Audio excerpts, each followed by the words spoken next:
Hello, imbibers. This is Tushar Patel, your physics expert, and welcome on Imbibe. So, कैसे हैं class 9 के students? How you all? I hope आप सभी लोग अपनी टर्म 1 की प्रिपरेशन कर रहे होंगे। आपके स्कूल में बहुत ही जल्दी आपकी एग्जाम्स होने वाली होगी और वहां ये force and laws of motion ये चैप्टर जरूर होगा। और आज मैं आप सभी के लिए इस पूरे चैप्टर में से आधा हिस्सा which is laws of motion, जिसको हम वैसे 3/4 पार्ट ऑफ द चैप्टर भी कह सकते हैं, क्योंकि मेजॉरिटी पार्ट तो यही है लॉज ऑफ मोशन। बाकी ये फोर्सेस के बारे में तो बहुत ही कम कुछ दिया हुआ है आपके इस टेक्स्ट बुक में, ठीक है। सो क्लास 9 में the majority part of this chapter is laws of motion, और आज हम लॉज ऑफ मोशन को वन शॉट में करने वाले हैं। सारे laws, Newton's first law, second law, third law, everything in detail, ठीक है। मजा आने वाला है। This class is going to be very important, it is going to be very amazing. ये वो लॉज है, जैसे कि देखो मैं आपको थोड़ा बहुत बताऊं ना तो आपको इंटरेस्ट क्रिएट होगा। जैसे अभी मैं आपको एक दो चीजें बताता हूं मोशन के बारे में। हम बहुत समय से क्यूरियस थे मोशन के बारे में। जब से इंसानों ने सोचना शुरू किया ना, मोशन के बारे में जिज्ञासा सबको पहले से थी, ठीक है। एरिस्टोटल, गैलीलियो, इन लोगों ने काफी कुछ मोशन की स्टडीज भी की, बट न्यूटन के जैसे मोशन को किसी ने बराबर से समझाया नहीं किसी को। और न्यूटन ने जितनी क्लियरिटी दी मोशन के ऊपर, उसके बाद से हम सबको मोशन के बारे में सब कुछ समझ चुका है। जी हाँ, न्यूटन ने हमें 3 लॉ दिए। ये तीनों लॉज दुनिया के हर किसी मोशन को गवर्न करते हैं। जी हाँ, everything in the universe, every motion in the universe happens as per laws of motion. अभी मैं जो ये चल पाता हूं, वहां से लेके हम किसी कार बाइक ड्राइव करते हैं, वहां से लेके हमारा मून हमारे अर्थ के आसपास घूमता है, से लेके हमारा अर्थ हमारे सन के आसपास घूमता है, से लेके हमारा सन या हमारी पूरी सोलर सिस्टम जो पूरी गैलेक्टिक सेंटर के आसपास घूमती है, ये सारे motion just because of laws of motion होते हैं। मतलब सारे मोशन को आप लॉज ऑफ मोशन से एक्सप्लेन कर सकते हो। That's the beauty of this laws of motion. Okay, so चलिए let's get started with one shot of laws of motion. मजा आने वाला है। Let's begin with my introduction. ऐसे कि आपको पता ही है वैसे तो, मैं हूं Tushar Patel, your physics expert. It's been more than 7 years now that I have been teaching physics for class 9, 10, 11, 12 JEE NEET students. And now I'm here to make you guys fall in love with this subject. ठीक है, तो शुरू करते हैं हमारा ये पूरा chapter force and laws of motion. उसमें ये टॉपिक हम नहीं कर रहे हैं आज ऑब्वियसली, बट इसका बेसिक्स जो है वो मैं आपको जरूर बताऊंगा। डोंट वरी, इसकी वजह से आपका कुछ आगे का पढ़ाई खराब नहीं होगा। हम ये तीनों चीजें आज एक ही सेशन में क्विकली कवर करने वाला है with its real life example. So मजा आने वाला है, ठीक है। चलिए लेट्स गेट स्टार्टेड। सबसे पहले न्यूटन्स लॉज ऑफ मोशन को हम डिस्कवर करने वाले हैं। सो नाम से ही आपको समझता है ये किसने दिए हैं, न्यूटन ने दिए हैं, राइट। न्यूटन ने जो तीनों लॉ दिए, this are very fundamental laws. ये पूरे यूनिवर्स में जितना भी मोशन हो रहा है, हर कुछ मोशन का एक्सप्लेनेशन आप न्यूटन के ये 3 फंडामेंटल लॉ से दे सकते हो। So understand the depth of importance. Okay, ये कितना इंपॉर्टेंट है लॉज ऑफ मोशन को समझना। तो आज हम उसी को समझने वाले हैं। वी आर फॉर्चुनेट कि हमें ये सीखने मिल रहा है। न्यूटन ने सबसे पहला लॉ दिया था, न्यूटन्स फर्स्ट लॉ। इसका एक और नाम है लॉ ऑफ इनर्शिया, ठीक है। आप न्यूटन ने कितने लॉ दिए? 3। कौन सा है पहला? फर्स्ट। दूसरा कौन सा है? सेकंड। तीसरा कौन सा है? थर्ड। ऐसे मजाक नहीं करते, ठीक है। The very first law is all about inertia. It tells you कि अगर कोई बॉडी रेस्ट पे है तो वो क्या करेगी आगे जाके, और इवन इफ अगर कोई बॉडी या ऑब्जेक्ट मूविंग है, यूनिफॉर्मली मूविंग है, just like our moon is revolving around the earth, just like our earth is revolving around the sun, तो वो कैसे मोशन में है, वो क्या करेंगे, उसके बारे में हमें बताता है न्यूटन्स फर्स्ट लॉ। बेसिकली अगर मैं आपको बताऊं तो न्यूटन्स फर्स्ट लॉ जो है वो हमें फोर्स का इंट्रोडक्शन देता है। It gives us an introduction of the force, कि फोर्स क्या कर सकती है। समझ में आ गया? So that is important. Okay, then जब हम आगे बढ़ते हैं तो न्यूटन सेकंड लॉ आता है। Newton second law specifically tells us how much the force can do something. Okay, force क्या है? फोर्स का रिलेशनशिप देता है ये एक्सेलरेशन के साथ में, फोर्स का रिलेशनशिप देता है ये मोमेंटम के साथ में। फोर्स के बारे में आपको हर एक चीज इस सेकेंड लॉ में पता चलती है कि ये फोर्स कितना होता है। समझ में आ गया फोर्स का फॉर्मूला क्या है। So once you understand the second law, आपको ऑब्वियसली थर्ड लॉ समझाना होगा, विच इज, अच्छा सेकेंड लॉ का नाम भी है, जैसे फर्स्ट लॉ को मैंने लॉ ऑफ इनर्शिया बोला, सेकेंड लॉ को बोलते लॉ ऑफ मोमेंटम, और थर्ड लॉ को बोलते लॉ ऑफ एक्शन रिएक्शन। ऐसा क्यों, मैं आपको समझाता हूं। अब फोर्स है, वो किसी पे एक्ट तो करेगी ना, तो जब फोर्स किसी चीज पे एक्ट करेगी तब होगा वो एक्शन, और वो एक्शन के साथ क्या होगा उसी के बारे में हमें न्यूटन थर्ड लॉ बताता है। अगर मैं इस चीज को समराइज करूं एक ही स्टेटमेंट में, तो फर्स्ट लॉ इंट्रोडक्शन देता है फोर्स का, सेकेंड लॉ फोर्स की मैग्नीट्यूड बताता है, फोर्स का वैल्यू बताता है, थर्ड लॉ फोर्स के एक्शन पे क्या होगा वो समझाता है। सो ये है पूरी की पूरी इतिहास of forces, Newton's law of motion. इसमें कहीं भी फोर्स वर्ड नहीं है, लेकिन ये फोर्स के बारे में हर एक चीज आपको बताता है। समझ में आ गया कि नहीं? So that's the beauty of Newton's laws of motion. Okay, any which ways, ये न्यूटन्स लॉज ऑफ मोशन, जैसे कि मैंने आपको कहा, ये हर छोटे से छोटा मोशन हो, या पूरे प्लैनेट्स का मोशन हो, या पूरे सोलर सिस्टम का मोशन हो, हर एक मोशन को न्यूटन्स लॉज ऑफ मोशन से आप गवर्न कर सकते हैं। मतलब उससे आप एग्जाम्पल, मतलब चलने से लेकर हमारे सोलर सिस्टम के सारे मोशन को आप समझ सकते हैं न्यूटन्स लॉ की मदद से। ठीक है, तो चलिए हम शुरू करते हैं एक छोटे से सवाल के साथ में। This is a simple question जहां पे आपको बबल्स कनेक्ट करने हैं। आप प्लीज सेम कलर के बबल्स को कनेक्ट मत करिएगा, connect different colour bubbles obviously. और आपको बताना है फर्स्ट लॉ किसके बारे में है, सेकंड लॉ किसके बारे में, थर्ड लॉ किसके बारे में। I am giving you some time, just look at this options, ये ब्लू कलर के ऑप्शंस जो है देखिए और कनेक्ट करना है आपको। ठीक है, ऑब्वियसली अभी आप नहीं कनेक्ट कर सकते because you are watching this session on YouTube. अगर आप एमबाइब ऐप के ऊपर ये क्लास देखते ना, तो आप खुद इन सारे बबल्स को कनेक्ट करके यहाँ पे सबमिट बटन दबा के अपना परफॉर्मेंस देख सकते थे कि आप कितने लोगों से आगे है, आपने कैसा आंसर दिया, कितना फास्ट दिया, आपका अटेम्प्ट कैसा है। एनी विच वेज, चलो ठीक है। तो अभी आपको ये क्वेश्चन को सॉल्व करना है। सबसे पहले Newton's first law, it talks about rest and motion, मैंने आपको बताया था इट टॉक्स अबाउट इनर्शिया। ठीक है, देन न्यूटन सेकेंड लॉ, अच्छा इसको हम ऐसे कनेक्ट करेंगे, नहीं नहीं नहीं नहीं, this is imbibe, this is technology बेटा। तो यहां से फर्स्ट लॉ से लेके रेस्ट एंड मोशन तक हमने डंडी लगा दी, देखो ऐसे। सेकेंड लॉ फोर्स और एक्सेलरेशन के बीच का संबंध देता है, third law gives an action reaction का relationship. Let's submit it, it's correct answer, amazing, right. Let's go ahead. आपको समझ तो गया है बेसिक बेसिक। अभी हम फर्स्ट लॉ के बारे में डिटेल डिस्कशन करते हैं। मैंने आपको फर्स्ट सेकंड थर्ड के बारे में हल्का हल्का इंट्रोडक्शन दिया, now we will go in depth for each and every law. The very first law आपको यह कहता है कि अगर कोई भी ऑब्जेक्ट रेस्ट पर है, if it is at rest then it will be at rest forever. If it is in uniform motion, it will be in uniform motion forever unless and until there is an external applied force which is unbalanced obviously। मैं आपको हर एक चीज के बारे में बताता हूं, don't worry. देखो सबसे पहले इसमें एक टर्म समझिए, रेस्ट। रेस्ट में कोई भी ऑब्जेक्ट अगर हो तो उसकी वेलोसिटी जीरो होती है, राइट? मैं कह सकता हूं क्या वेलोसिटी हमेशा जीरो होती है? जी हाँ, रेस्ट में रहना है तो हमेशा वेलोसिटी जीरो रहेगी। तो क्या मैं कह सकता हूं ये वेलोसिटी हमेशा सेम ही रहेगी, है कि नहीं? Now let's understand about uniform motion. Uniform motion जो है,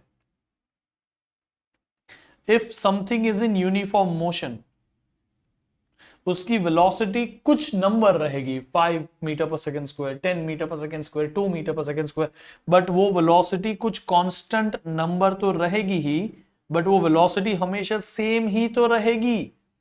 मतलब ये रेस्ट और मोशन एक्चुअली अलग नहीं है। कोई भी ऐसा स्टेट जहां पर वेलोसिटी सेम रहने वाली हो, तो न्यूटन का पहला लॉ यही कहता है कि ये वेलोसिटी बदलेगा ही नहीं जब तक आप फोर्स नहीं लगाते। समझ में आ गया?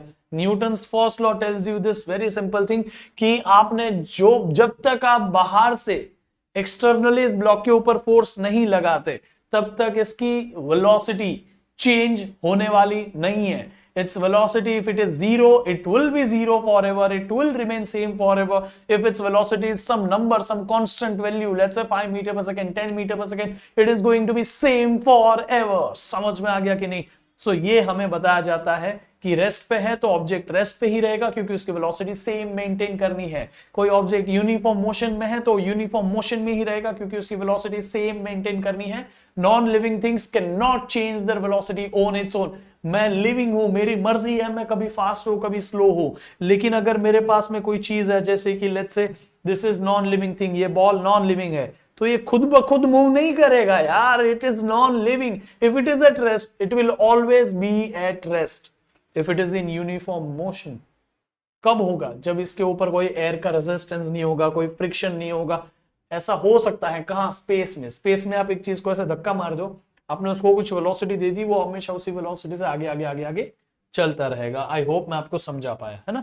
तो कब तक? जब तक आप उसके ऊपर कोई एक्सटर्नली फोर्स अप्लाई नहीं कर रहे हो। वो एक्सटर्नल फोर्स कैसी होनी चाहिए? अनबैलेंस्ड होनी चाहिए। I tell you about this in detail. देखिए, अगर मैं किसी भी ब्लॉक के ऊपर, किसी भी ऑब्जेक्ट के ऊपर यहां से भी 5 न्यूटन का फोर्स लगा दूं, यहां से भी 5 न्यूटन का फोर्स लगा दूं, तो मुझे बताइए ब्लॉक मूव करेगा क्या? इधर से भी धक्का मारा, उधर से भी धक्का मारा, ये ब्लॉक उधर ही रहेगा ना। It is not at all going to move because we have applied balanced force. We have applied equal force from both the sides. Now, अगर मैं इस ब्लॉक को यहां से 15 न्यूटन का फोर्स लगाऊंगा, so 15 Newton is greater than 5 Newton. That's why this block will move in this direction. हाँ कि ना? Come on. So this is called as unbalanced force. Obviously, ये अनबैलेंस्ड है बट एक्सटर्नल है। सोचो हमने बाहर से अप्लाई की है, हाँ कि ना? इस बॉटल के अंदर पानी है, ये पानी आपने आप मूव नहीं करेगा अंदर ही अंदर, और पानी के कुछ भी मोशन की वजह से ये बॉटल मूव नहीं करेगी। अंदर का पानी बॉटल को मूव नहीं करा सकता। It requires external force. बाहर से किसी को बॉटल को धक्का मारना पड़ेगा। समझ में आ गया कि नहीं आ गया? So that is how it works, right. I hope मैं आपको न्यूटन फोर्स एकदम डिटेल में समझा पाया। देख सकते हैं आप यहाँ पे, ये सब लोग ये फोर्स की वजह से बैलेंस्ड है। बैलेंस फोर्स लग रही है स्ट्रिंग पे, सब लोग स्टेट ऑफ रेस्ट पे है ना? तो ये इनर्शिया की वजह से होता है। इनर्शिया का मतलब ही वो है कि if anything is at rest, वो रेस्ट पे रहना चाहेगा। इफ एनीथिंग इज मूविंग, वो मूव करता रहना चाहेगा। मतलब every body in this world will try to oppose change in its velocity. Nobody wants to change its velocity. समझ में आ गया? हाँ कि ना? It is the state of inertia. वो उसका आलसीपना है कि उसको अपनी वेलोसिटी चेंज नहीं करनी है। And non living things can not do it. Simple as that. I hope मैं आपको समझा पाया, राइट? अब हम बात करते, देखो यहां पे जैसे ही ये दोनों दोनों एक दूसरे को एक खींच रहे थे, ये लोग गिर जाएंगे। क्यों? हाँ, जैसी रस्सी टूटेगी, कोई फोर्स है ही नहीं उनको पकड़ने के लिए, उनको पीछे पीछे पीछे जाना था, वो जाते रहेंगे। It is as simple as that. That is the inertia. Okay, अब देखो जब भी बस चलती है, आप अंदर खड़े हो, अगर बस आपको सडन ब्रेक लगाएगी तो आप बस के साथ आगे जा रहे थे, लेकिन बस को रुकना है ब्रेक अप्लाई करके, बट आप आगे जाना चाहते थे, आपने अपने आप पे ब्रेक नहीं लगाई, तो आप आगे मूव करोगे हल्का सा। ऐसा क्यों हुआ मैं आपको समझाता हूं, ध्यान से देखिए। आप यहां पे देखोगे तो आपको समझेगा। अगर बस और आप दोनों एक दूसरे के साथ में हैं, बस को भी जाना है आगे, आपको भी जाना है आगे, आप दोनों आप बस में आराम से बैठे हो, तो बस भी मूविंग है, उसके अंदर आप बैठे हो, that simply means you are also moving. अब क्या होगा थोड़ी देर बाद में कि जैसे ही बस रुकेगी, बस स्टॉप्ड, बट उसके अंदर आपके अंदर तो मोशन भरा हुआ था, है ना? तो इसलिए आपकी लोअर बॉडी जो है वो सीट के साथ में अटैच्ड है। फ्रिक्शन विद द सीट है ना आपका, तो आपकी लोअर बॉडी का तो फ्रिक्शन है सीट के साथ में, फ्लोर के साथ में। तो आपकी अपर बॉडी लूज है, इसलिए आपकी अपर बॉडी को आगे पुश मिलता है। समझ में आ गया क्यों हुआ ऐसा? क्योंकि आपको भी बस रुक गई, लेकिन आपको किसी ने पकड़ के रोका नहीं है। तो आपकी लोअर बॉडी यूजुअली रेस्ट पे होती है। क्यों? क्योंकि वो आपके नीचे ये जो सीट है उसके साथ में फ्रिक्शन पे है, लेकिन आपकी अपर बॉडी लूज होती है, इसलिए आपकी अपर बॉडी को धक्का लगेगा। इसीलिए सीट बेल्ट होता है। सीट बेल्ट क्या करेगा? आपको ऊपर से भी बांध के रखेगा। समझ में आ गया कि नहीं? So that is what happens बेटा। आई होप आपको समझा। इसीलिए फर्स्ट लॉ को हम लॉ ऑफ इनर्शिया भी कहते हैं, क्योंकि इनर्शिया वही कहता है thing at rest wants to be at rest, thing in motion wants to be in motion, uniform motion obviously. But कब तक ये सवाल है, कब तक? Anything at rest wants to be at rest, anything in motion, uniform motion, wants to be in uniform motion, unless being acted upon by external unbalanced force. वो तब तक रेस्ट पे रहना चाहता है जब तक उसको बाहर से एक फोर्स नहीं मिलती। समझ में आ गया कि नहीं आ गया? तो यूनिफॉर्म मोशन मतलब motion with the same speed. Even rest is the motion with the zero speed always, है ना? ऐसा बोल सकते हो ना? आई होप आपको लॉ ऑफ इनर्शिया यानी कि फर्स्ट लॉ समझा। और फर्स्ट लॉ को लॉ ऑफ इनर्शिया क्यों कहते हैं? Because first law is actually defining inertia ना।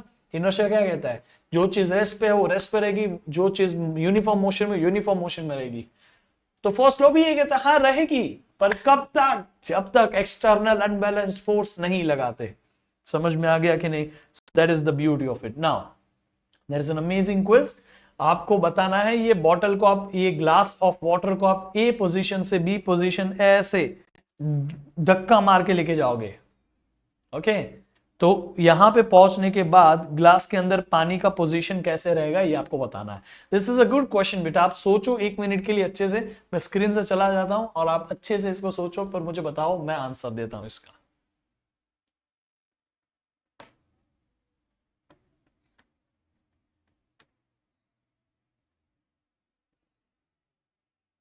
कम ऑन, बताऊं मैं? सुनो ध्यान से। यहां ग्लास और वाटर दोनों कैसे हैं? रेस्ट पे। ठीक है, ठीक है, सही है। अब जब आप यहां से देखो, यहां पे क्या लिखा है? What will be the shape of the water level when glass of water starts from rest at A, the shape when it comes to rest at B. अच्छा ओके, ध्यान से सुनिएगा। यहां वो रेस्ट पर है, उसको यहां कैसे रहना है? पानी को भी कैसे रहना है रेस्ट पे, ग्लास को भी कैसे रहना है रेस्ट पे। लेकिन आपने ग्लास को पकड़ लिया, ग्लास को पुश करोगे, water wants to be at rest still, लेकिन glass wants to be ahead, water wants to be at rest. तो पानी पीछे रहने की ट्राई करेगा, क्योंकि ग्लास को तो आप पकड़ के आगे लेके जा रहे हो। इसीलिए ये जो लोकेशन जो है ना यहां, ये लोकेशन ए पे ऐसा पोजीशन होगा। समझ में आया क्यों? क्योंकि आप आगे जा रहे हो, बट पानी को तो उधर ही रहने का है, इसलिए वाटर विल गो बैकवर्ड, क्योंकि ग्लास आगे चला गया है। समझ में आ गया? अब जब आप इस पोजीशन पे ग्लास को लेके आओगे मूव करते हुए, तो ग्लास को यहां पे आके रोक दोगे। यहां पे it is written over here कि you will stop when you are reaching at the B position B. तो आप यहां पे आके ग्लास को रोक दोगे, glass will come at rest but water wants to go ahead. इसीलिए ये है पोजीशन। समझ में आ गया? तो लोकेशन बी पे ये होगा। Let's check it out, it is correct answer. Amazing, right? चलिए, सो देखो, आप यहां से शुरू करो, यहां पे रोक दो, ये पोजीशन से ये पोजीशन होगी पानी की। यहां glass wants to move, water wants to be at rest, तो वाटर पीछे रहेगा। और यहां glass wants to stop but water wants to move, तो पानी आगे चला जाएगा। ऐसे समझ में आ गया कि नहीं आ गया? That's the beauty of the question, right? अब आपको फोर्स के बारे में आइडिया तो मिल गया कि फोर्स होगा तो वो मोशन बदल सकता है, स्टेट ऑफ मोशन बदल सकता है। मतलब कि if there is a force, then कोई भी चीज रेस्ट से बाहर निकल सकती है। If there is a force, then कोई भी चीज यूनिफॉर्म मोशन से बाहर निकल सकती है। इसका मतलब क्या? If there is a force then something can speed up, if there is a force then something can speed down, if there is a force then something can start the motion, if there is a force then something can stop the motion. समझ में आ गया कि नहीं? तो force होगा तो motion शुरू हो सकता है, फोर्स होगा तो मोशन रुक सकता है, फोर्स होगा तो स्पीड अप हो सकता है, फोर्स होगा तब ही स्पीड डाउन हो सकता है, और फोर्स के बिना ये सब नहीं हो सकता। So there must be a relationship between force and acceleration, and that is being given by obviously Newton's second law. Newton second law आपने ये जो सुना है ना, F equal to M A, father equal to mother, ये सब Newton ने बताया ही नहीं है। अब तक आप इसको समझ रहे थे this is Newton second law. हाँ ये है, बट ये हमने डिराइव किया है। This is not given directly by Newton. मैं आपको बताता हूं न्यूटन ने क्या दिया है। Look at this. Newton simply ये कहता है rate of change of momentum is directly proportional to the net unbalanced external force applied, the rate of change of momentum। जी हाँ, मोमेंटम क्या है? Motion inside the body. अगर कोई चीज ज्यादा फास्ट मूव कर रही है, उसमें मोशन ज्यादा है, इट हैज मोर मोमेंटम। अगर कोई चीज स्लो मूव कर रही है, उसमें मोशन कम है, उसमें मोमेंटम भी कम है। सो मोमेंटम मतलब motion. amount of motion. How do we measure the motion? We do not have any term, so हमने momentum बनाया. Momentum will be representative of motion. If greater is the motion inside a body, greater will be the momentum. So momentum का formula होता है momentum को हम P से represent करते हैं. ठीक है, momentum is simply represented by letter P. अभी मोमेंटम का फॉर्मूला होता है मास टाइम्स वेलोसिटी. क्या होता है बेटा? Sorry, mass times velocity. So momentum is mass into velocity. याद रखिएगा इस चीज को. ठीक है, दिस इज वेरी इंपॉर्टेंट. अब आगे बढ़ते हैं. इसमें जितना हैवियर मास होगा उतना ज्यादा मोशन स्टार्ट करना डिफिकल्ट होगा. वंस यू स्टार्ट इट, रोकना डिफिकल्ट होगा. तो मोशन ज्यादा होगा. कोई हैवी बॉडी, सोचो ना, if heavy body is coming towards you, will you be able to stop it easily? No, आप उसका मोशन इजीली रोक नहीं सकते. तो उसका मोमेंटम ज्यादा है. क्यों? क्योंकि आप उसको इजीली मोशन से बाहर नहीं निकाल पा रहे हो. Then velocity, obviously how fast the body will go, more the motion it will have, and that's how more momentum it will have. Okay, so अगर कोई body I'll show you here also, लेकिन अभी के लिए मैं सिर्फ आपको यही बताना चाहता हूं कि न्यूटन सेकंड लॉ ये बताता है कि मोमेंटम जो है ना, ये जो आपने यहाँ पे मोमेंटम P देखा, ये मोमेंटम कितना चेंज होगा कितने समय में, ये फोर्स बता सकता है. The force is directly proportional to the rate of change of momentum. जी हाँ, यहां पे लिखा ना एक्सटर्नल अनबैलेंस्ड फोर्स आपने कितनी लगाई, that is being directly proportional to the rate of change of momentum. समझ में आ गया? ये मोमेंटम यानी कि क्या है? This motion of the body. अगर कोई चीज रेस्ट पे है उसके बाद जीरो मोमेंटम है, कोई चीज मोशन में आ गई उसके बाद मोमेंटम आ गया, तो जीरो से वो मोशन कितना आया, how much fast the motion is happening, how much fast the motion is changing, how much we are speeding up, how much we are speeding down, how much we are coming to motion from the rest, how much we are coming to rest from the motion. ये rate होता है ना, कितना fast हो रहा है चीज, उसको बताने का तरीका होता है फोर्स. समझ में आ गया? तो force is directly proportional to rate of change of momentum. समझ में आ गया? मतलब rate of change of momentum का मतलब क्या? रेट मतलब with respect to time, time के साथ में how much changing momentum is happening, उसको हम बोलते हैं rate of change of momentum. How much momentum is changing with respect to time. समझ में आ गया कि नहीं आ गया? So that is all about like this. Force is directly proportional to rate of change of momentum. अब मैं आपको इसका थोड़ा डिटेल बताता हूं. देखिए, ये बॉल किसी ने कैच किया. अब क्या होगा, जब अगर कोई भी इंसान ऑब्वियसली ये बॉल को कैच करेगा, तो अगर मैं ऐसे ही बॉल को कैच करूंगा तो बॉल को एब्रप्टली मेरे हाथ में आके रुकना पड़ा, है ना. So complete motion of the ball will be transferred into my hand और मेरे हाथ में झटका लगेगा. समझ में आ गया? Now when we are playing cricket and something like that, तो बॉल जोर से आता है ना, तो इतना सारा मोशन अचानक से आपके हाथ में ट्रांसफर होगा, आपके हाथ को जोर से झटका लगेगा. बट आप ये काम सिंपल कर सकते हो by just simply catching it and while moving your hand backward. इससे क्या होगा पता है? आपने इस बॉल को कैच कर लिया, उसके बाद में ये बॉल ने आपके हाथ में मोशन दिया, लेकिन आपने उस मोशन को धीरे धीरे कम कर दिया. You reduce the motion, you give it more time. पहले क्या हो रहा था? देखो भाई, बॉल जितना मोशन लेके आया था, how much motion it brought will be completely transfer to your hand. Now it is just game of time. आपने एब्रप्टली इस मोशन को एब्सॉर्ब करने के लिए हाथ ऐसे का ऐसा रखा, you kept hand like that, complete motion will be abruptly transfer to your hand और आपको झटका लगेगा.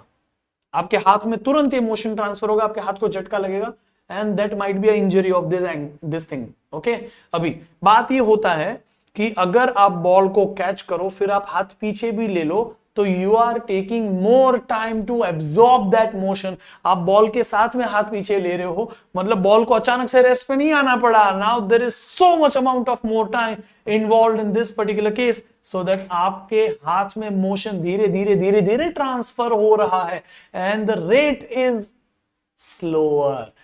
Change in momentum is same. पहले भी बॉल जो आया था वो जितना मोशन लेके आया था उतना ही आपके हाथ में ट्रांसफर होगा, बाद में भी उतना ही ट्रांसफर होगा. But in the first case rate is quick, rate is faster, कि जितना मोमेंटम है वो तुरंत ट्रांसफर हो गया. दूसरे केस में रेट इज स्लोअर, धीरे धीरे मोमेंटम ट्रांसफर हुआ। समझ में आ गया कि नहीं आ गया? आई होप मैं आपको समझा पाया ये चीज।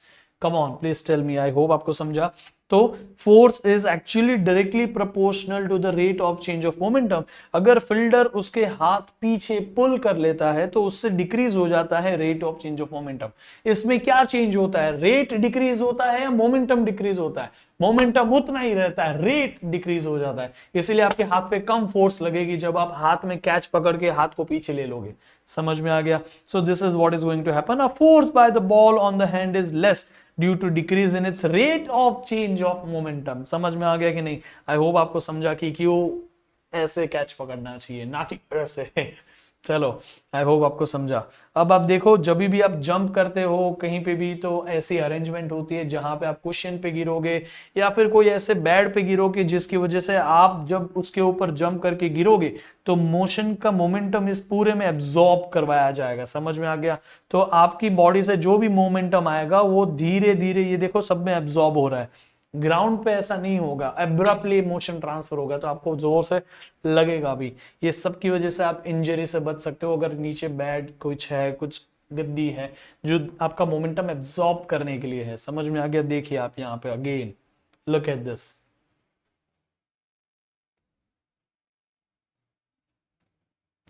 और ये खिलाड़ी कूदा और ये उसका मोमेंटम एब्जॉर्ब हुआ और देखो धीरे धीरे उसका मोमेंटम ट्रांसफर हुआ और वो खिलाड़ी इंजरी से बच गया। है ना अमेजिंग? चलो तो हम आगे इसी के ऊपर बात करते हैं। तो सबसे पहले अच्छा एक और एग्जांपल ये कर लेते हैं। देन कराटे में क्या होता है, अगर आपको ब्रिक तोड़ना है तो आपको बहुत जोरदार फोर्स लगानी पड़ेगी, लेकिन हाथ तो वही है। तो आप क्या करोगे? जोरदार जितना हो सके उतना ट्राई तो करोगे, लेकिन उसको बहुत जल्दी मोमेंटम ट्रांसफर कर दोगे। आप जितना हो सके फास्ट यहां पे मोमेंटम ट्रांसफर कर दो और ये ब्रिक जो है वो टूट जाएगी। आप मोमेंटम जल्दी ट्रांसफर करोगे। देखो force is what? Change in momentum upon time, है ना? So you can not increase the motion. आपका हाथ का स्पीड एक लेवल तक जा सकता है, उससे ज्यादा आप अपने हाथ की स्पीड स्पीड ऑफ लाइट तो नहीं कर सकते। सो मोमेंटम एक हद के बाद आप नहीं बढ़ा सकते। तो क्या करो भाई? टाइम कम कर दो। टाइम कम करोगे तो भी तो फोर्स बढ़ेगी ना। So timing is the game now. समझ में आ गया कि नहीं? और इसी तरह से आप ब्रिक को तोड़ सकते हो। Come on everyone, did you understood the basics? I hope मैं आपको बेसिक समझा पाया कि ये हो क्या रहा है। ठीक है, तो इसी तरह से आप ये पूरी की पूरी ब्रिक को अच्छे से एकदम एक ही साथ में तोड़ ही सकते हो। समझा कि नहीं समझा? Come on everyone. सो चलिए आगे बढ़ते हैं, इसकी डेफिनेशन को समझने की कोशिश करते हैं। सबसे पहले इनिशियली, और ये जो ब्लॉक है मैं उसका एग्जांपल लेता हूं। इनिशियली यू स्पीड से था, आगे जाके उसकी स्पीड वी हो जाती है। ठीक है, तो इनिशियली अगर उसकी स्पीड u है तो मोमेंटम उसका मास इंटू इनिशियल वेलोसिटी होगा। It is called as initial momentum p1। Finally उसकी स्पीड v है तो उसका momentum mass into final velocity होगा मोमेंटम p2। तो मैं यहां पे वही लिख रहा हूं, initial momentum p1 is mass into initial velocity, final momentum p2 is mass into final velocity. तो मैं कैसे इसको मेंशन करूंगा? Change in momentum is p2 minus p1। समझ में आ गया? तो P2 mv है, P1 mu है, P2 mu है, P1 mu है और P2 m इंटू v है। फिर u is initial velocity, v is final velocity. ठीक है, अब हम क्या करेंगे? तो change in momentum P2 minus P1 लिखेंगे। यहां P2 माइनस P1 हम सिर्फ सब्सटीट्यूशन करेंगे। P2 की जगह क्या आएगा? मास इंटू फाइनल वेलोसिटी। P1 की जगह पे आगे आएगा मास इंटू इनिशियल वेलोसिटी। तो आप इसको बोलेंगे change in momentum. Change in momentum यहां जो है ना बेटा, ये यहां पे आ गया, क्योंकि force is directly proportional to change in momentum upon change in time. है ना? टाइम कभी इंस्टेंट होता ही नहीं है, it is always change in time because time keeps on increasing. Okay, तो चेंज इन मोमेंटम को यहां सब्स्टिट्यूट कर दीजिए और change in time as it is. तो हमारे पास इक्वेशन बन गई M V minus M U upon delta T. अब आप इसमें से एम एम को कॉमन ले लीजिए तो it becomes M V minus U upon delta T. अच्छा अच्छा अच्छा, V minus U, v is final velocity, u is initial velocity, final velocity minus initial velocity is change in velocity, change in velocity upon time is an acceleration। और आप इस पूरे की जगह पे, वापस बताता हूं, इस पूरे की जगह पे acceleration लिख दोगे and that is how we get force as mass times acceleration। अब आप ये proportionality साइन जो है ना, यहाँ पे proportionality साइन को हटा के यूजुअली हम दो चीजें रखते हैं, इक्वल टू और ये कांस्टेंट, ये इक्वल टू और कांस्टेंट रख दिया। कांस्टेंट के की वैल्यू एक्सपेरिमेंट करके निकाली जाती है कि आपने 1 न्यूटन फोर्स इस ब्लॉक को अप्लाई किया, सो उसका मास 1 केजी रखा, so how much acceleration it gets, उसका acceleration 1 metre per second square आया। ये हमने अलग से मेजर कर लिया। वापस बताता हूं ये के की वैल्यू कैसे निकाली। हमने इसको 1 न्यूटन फोर्स दी, इस ब्लॉक का मास 1 केजी रखा, and we measured how much acceleration it is getting. तो एक्सेलरेशन की वैल्यू 1 आई, तो F की वैल्यू 1, M की वैल्यू 1 और A की वैल्यू जो हमें मिली वो भी 1 रखी। Then we got to know कि K की वैल्यू तो 1 है, सो यहां हमने K की वैल्यू सब्स्टिट्यूट कर दी, तो F इक्वल टू ma ही बचा। और ultimately we get this equation, force is mass times acceleration. I will tell you again कि ये फोर्स का हमने फॉर्मूला डिराइव किया है वो है, एक्चुअली में फोर्स का फॉर्मूला जो न्यूटन ने दिया वो तो कुछ ये है, देख सकते हो आप, change in momentum upon change in time, ये न्यूटन ने दिया था। Then we derived this equation, समझ में आ गया कि नहीं, F is mass times acceleration, ये हमने फिर डिराइव किया, याद रहेगा। तो F is equal to ma, ये हमने डिराइव किया है। कैसे किया, force is rate of change of momentum, इसको करके, ठीक है। देन हम यहां पे बात करते हैं फोर्स के इस फॉर्मूला को थोड़ा डिटेल में समझने की। Force is equal to mass times an acceleration. Okay, acceleration is actually a vector quantity. Mass is a scalar quantity. ये स्केलर मतलब एक नंबर है ना, वेक्टर से कोई नंबर मल्टीप्लाई कर दो वेक्टर बड़ा हो जाता है, vector does not become scalar, so that is why force is a vector quantity. याद रहेगा, acceleration has some direction, the same direction will be transferred to force. Force is a vector quantity. Force का unit is newton, mass का unit is KG, acceleration का unit is metre per second square. So mass का unit is KG, acceleration का unit is metre per second square, तो ये total मिला के हो गया KG metre per second square. सो ऐसा यूनिट ऑफ फोर्स क्या है, मास टाइम्स एक्सेलरेशन का यूनिट, तो KG metre per second square यहां आ गया, उसी को हमने बोल दिया न्यूटन। अगर आप पूरा न्यूटन लिख रहे हो then write it in small letters, if you are just mentioning its symbol तो उसको कैपिटल एन लिखिए। आई होप आपको ये सारी चीजें डिटेल में समझी है, ठीक है। वापस बताता हूं, मास का यूनिट है केजी, एक्सेलरेशन का यूनिट क्या है कि मीटर पर सेकंड स्क्वायर, तो KG metre per second square it's a complete unit of force, उसको आप न्यूटन बोलोगे, याद से पूरा लिखोगे तो स्मॉल, अदरवाइज कैपिटल एन लिखेंगे। समझ में आ गया कि नहीं, आई होप मैं आपको समझा पाया। अब 1 न्यूटन कितना होता है, इसकी डेफिनेशन काफी बार पूछी जाती है, इसलिए मैं आपको करा रहा हूं। So 1 newton is the force applied on 1 KG mass where it gets 1 metre per second का सेकंड स्क्वायर का acceleration. 1 newton force is equal to mass of 1 KG has an acceleration of 1 metre per second square.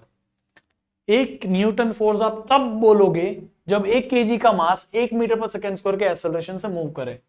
1 metre per second square का acceleration मतलब समझ रहे हो, 1 metre per second square का acceleration, इसका detail meaning समझते हैं। Acceleration is 1 metre per second square, इसका मतलब मैं आपको वापस समझाता हूं, 1 metre per second upon second. देखो अभी भी ये मीटर पर सेकंड स्क्वायर ही है, ये कंबाइन करोगे तो, ठीक है। 1 मीटर पर सेकंड, ए मीटर पर सेकंड तो वेलोसिटी का यूनिट है। यस बेटा, इट इज वेलोसिटी का यूनिट।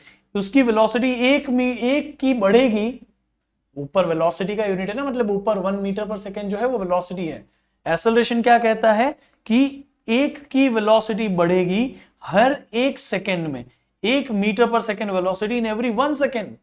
मतलब अगर अभी वेलोसिटी 0 है तो उसकी फिर वेलोसिटी 1 होगी, फिर 2 होगी, फिर 3 होगी, फिर 4 होगी। Velocity will keep on increasing increasing increasing with 1 की वैल्यू। जी हां, 1 के डिफरेंस से वेलोसिटी बढ़ती जाएगी, 0 से 1, 1 से 2, 2 से 3। Yes, you got the meaning of acceleration. अगर ये एक्सेलरेशन 10 है तो पहले स्पीड 0 होगी, फिर 10, फिर 20, फिर 30, फिर 40।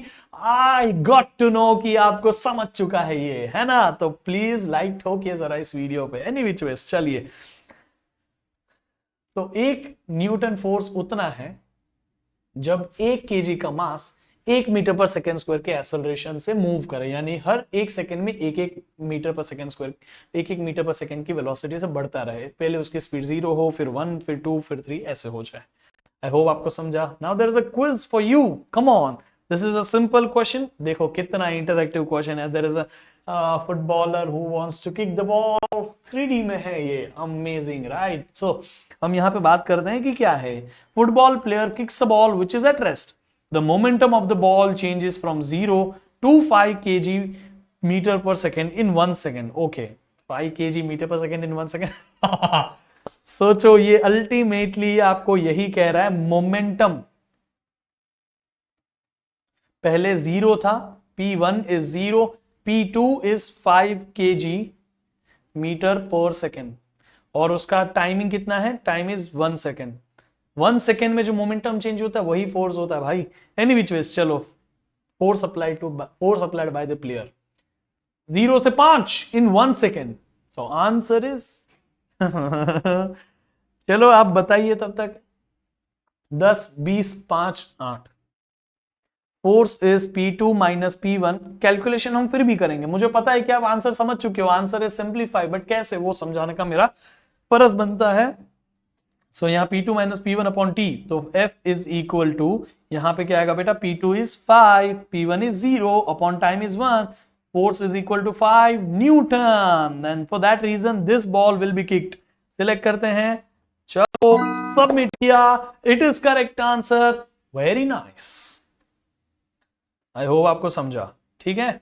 अब न्यूटन थर्ड लॉ, आखिरी लॉ, थोड़ी ही देर में हमारा इम्तिहान खत्म हो जाएगा, मजा आने वाला है। चलिए, न्यूटन थर्ड लॉ क्या कहता है, every action is equal in opposite reaction. I repeat it, every action has equal and opposite reaction. अब आप बोलोगे सर ये हमें बचपन से पता था, हमने भी बहुत सारी मूवीज और सीरियल्स और सीरीज देखी है, हमें पता है ये। ये बात सुन के मुझे बहुत हंसी आती है, क्योंकि आपको पता है बट इसका मीनिंग नहीं पता है। मैं आज आपको उसका मीनिंग समझाऊंगा।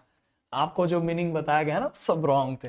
एनी विच वेज, देखिए, everything in this world, okay, gives you reaction. मैं सिंपल सा बात करता हूं, एक्शन दोगे तो रिएक्शन मिलेगा। अब आपको पता है, ये भी पता है, ठीक है। मैं सुनाता हूं, ध्यान से सुनो। लेट्स से इफ यहां पे कोई सरफेस है, ठीक है, मैं यहां पे एक सरफेस बनाता हूं, यहां हमने एक सरफेस बना लिया, ठीक है। अब हम जाते हैं आगे, sorry I will go come here again. हाँ, अब मैंने यहां एक सरफेस बना लिया।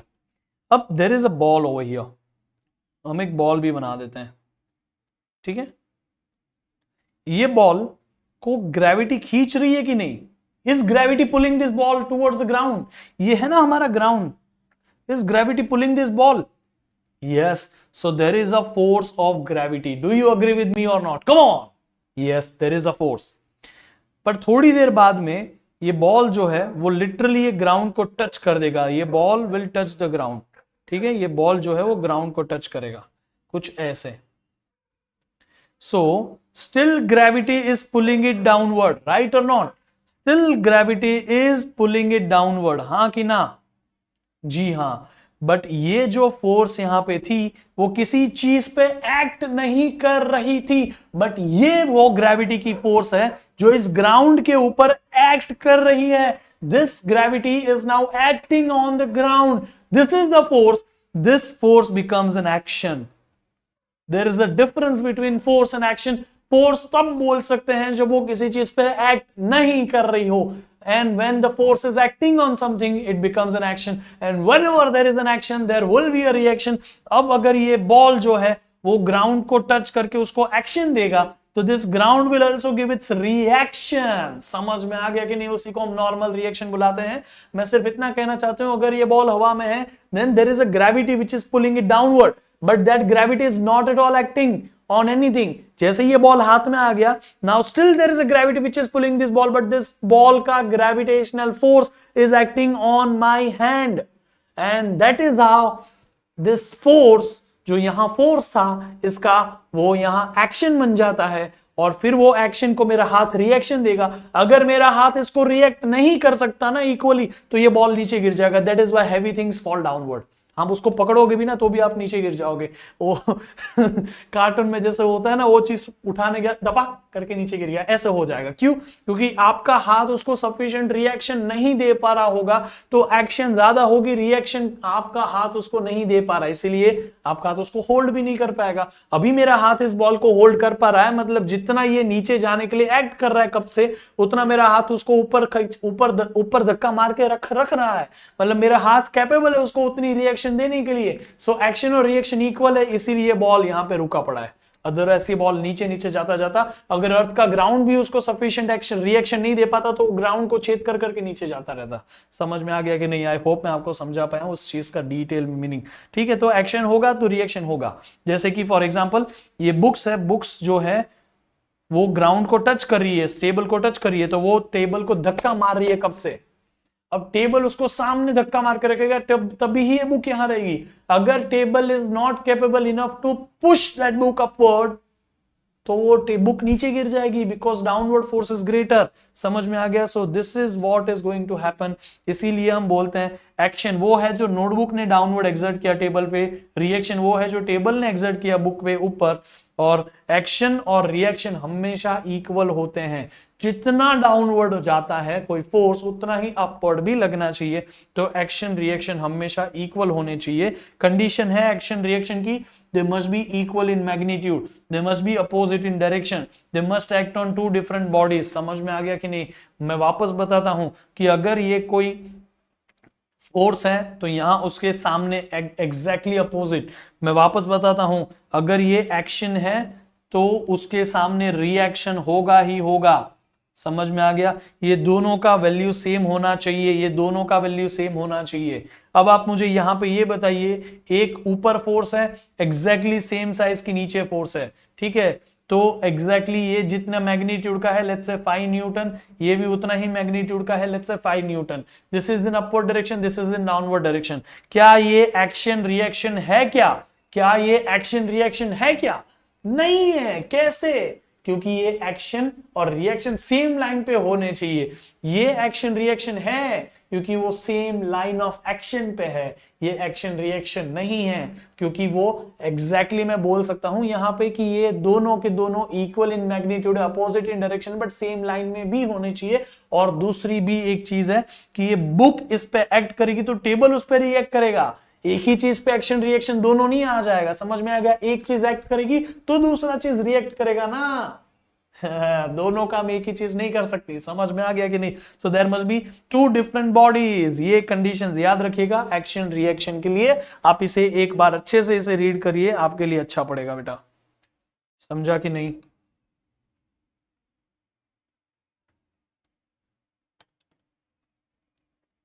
याद रहेगा बेटा? Cool. Do you know what swimming involves is action reaction? जी हाँ। आप पानी में आगे कैसे जाते हो? आप अपने पैरों से पीछे एक्शन देते हो, पानी आपको रिएक्शन देता है, that is how you swim. देखो ये 3D मॉडल से पढ़ाई कितनी इजी हो जाती है। आप पीछे धक्का देते हो पानी से, पानी आपको आगे रिएक्शन देता है, आपको आगे धक्का देता है। एक्शन कौन है? स्विमर दे रहा है। रिएक्शन कौन है? जो पानी आपको दे रहा है। समझ में आ गया? that is how you swim. Not just how we swim, even if we walk, that is action reaction pair. Action reaction pair चलने पे भी होती है। आप देखो जब भी हम चलते हैं हम लिटरली ग्राउंड को पीछे धक्का मारते हैं, बट आपको पता है ground is not at all going to go backward, तो आप आगे चले आते हो। समझ में आ गया कि नहीं? ये आपको दिखाता हूं मैं, देखिए यहाँ पे जब भी आप चलते हो तो ग्राउंड को पीछे पुश करते हो, but ground is not going to go backward, it will apply reaction to you, और आपको रिएक्शन मिलता है, आप आगे पुश कर देते हो। समझ में आ गया कि नहीं? आप ग्राउंड को धक्का मारते हो, बट अगर ग्राउंड आप पीछे नहीं जाएगा तो ग्राउंड आपको सामने जो धक्का मारेगा उससे आप आगे जाओगे।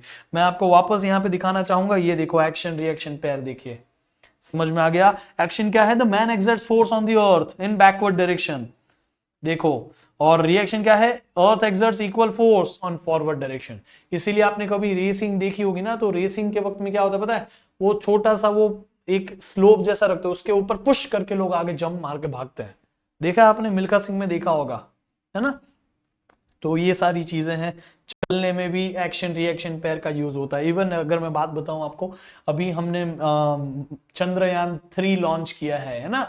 तो चंद्रयान 3 के लिए रॉकेट लॉन्च करना पड़ा होगा। रॉकेट के अंदर ही ये चंद्रयान का जो भी हमारा क्या बोल सकते हैं मून लैंडर है, या फिर उसी के अंदर पेलोड भरा हुआ होता है रॉकेट के ऊपर वाले हिस्से में। बट रॉकेट को लिफ्ट कैसे किया जाता है? सर्फ रॉकेट के नीचे वाले हिस्से में कंप्रेस्ड गैस भरी हुई होती है, और वहां पे फ्यूल बर्न करके उस गैस को नीचे धक्का मारा जाता है। बट जमीन नीचे नहीं जाएगी, earth will apply reaction force on the rocket और रॉकेट ऊपर लिफ्ट हो जाएगा. That is how the rockets are being launched using Newton's third law. समझ में आ गया कि नहीं? कम ऑन, आपके लिए छोटा सा क्वेश्चन है. बताइए एक्शन रिएक्शन पेयर के बारे में. एक्शन रिएक्शन के लिए क्या होता है? Action reaction equal in magnitude होता है, अपोजिट इन डायरेक्शन होता है. ये दोनों तो नहीं होता है ना. चलो, obviously correct answer. Amazing, right बेटा? तो आई होप आपको मैं बहुत ही डिटेल में इस सारी चीजों के ऊपर डिस्कशन कर पाया.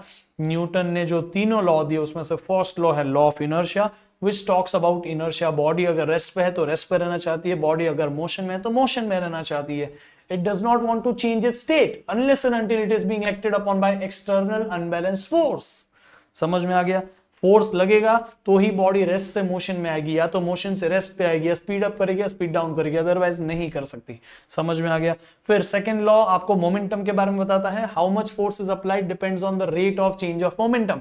रेट मतलब टाइम के साथ में, और चेंज ऑफ मोमेंटम मतलब कितना मोमेंटम चेंज हो रहा है टाइम के साथ में.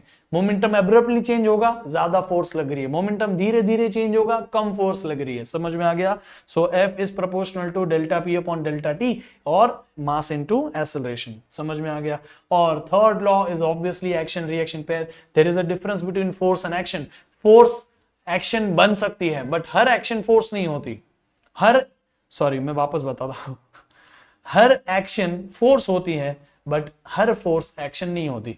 फोर्स शायद किसी चीज पे ना लग रही हो तो भी वो फोर्स है, बट एक्शन हमेशा किसी चीज पे लग रही होगी. वो फोर्स जो किसी चीज पे एक्ट करे वो बन जाती है एक्शन. और जब भी एक्शन होगा there will be equal and opposite reaction. Action reaction pair हमेशा याद रखिए, they are equal in magnitude, opposite in direction along the same line of action, and there are two different bodies on which action and reaction are acting. I hope मैं आपको एकदम detail में समझा पाया हूं ऑल द न्यूटन्स लॉ. इस चीज को अच्छे से याद रखिएगा.